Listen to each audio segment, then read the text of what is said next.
The Škoda Enyaq. 100% electric. A name inspired by origins. For a world where EVs are always evolving, just like us.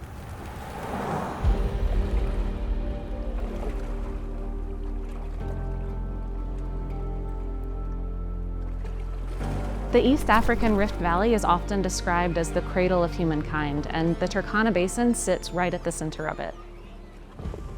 No matter where you come from in the world today, our story ultimately begins here. My name is Carrie Mongol. I'm a professor at Stony Brook University, and I'm also an affiliated researcher at the Turkana Basin Institute. The Turkana Basin Institute was founded by Richard Leakey, who's a famous paleoanthropologist, together with Stony Brook University in 2005. He had this vision to create a globally recognized center of excellence for human evolution. So for much of its history, this region has been shaped by lakes, rivers, and floodplains that regularly bury bones in these very fine sediments. And that rapid burial means that those bones are protected from things like hyenas spreading all of the bones around. In addition to our incredible preservation, we have layers of volcanic ash we can date very precisely, and that means that those bones are effectively sealed in time. And with time comes progress, reminding us how far we've come. We can follow human evolution over an extraordinarily long period of time, tracking changes in anatomy, behavior, and the environment within a single region. So instead of a single simple line, the fossil record shows a much more complex picture with multiple species living at the same time in the same environment and experimenting with different ways of moving, feeding, and surviving on this landscape.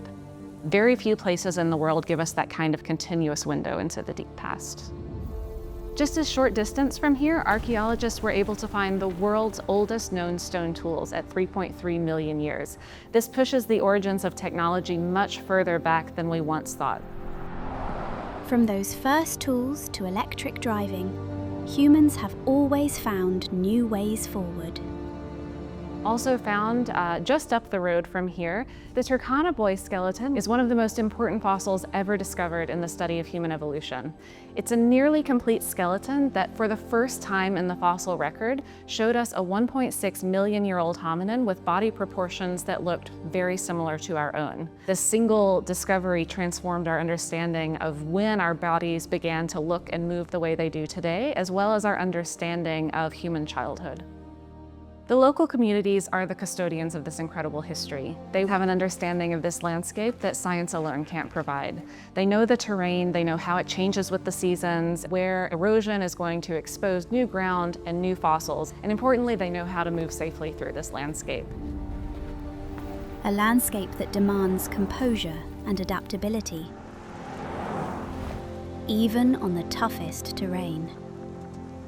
This is also one of the very few places in the world where communities have maintained a pastoralist way of life for generations, adapting to an environment that's one of the hottest in the world. I think there are really valuable lessons to be learned from how these people are living in this landscape.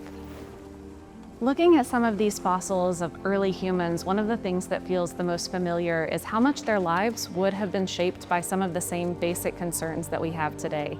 These early humans were focused on finding enough food, finding enough water in this landscape, and ultimately keeping their children safe.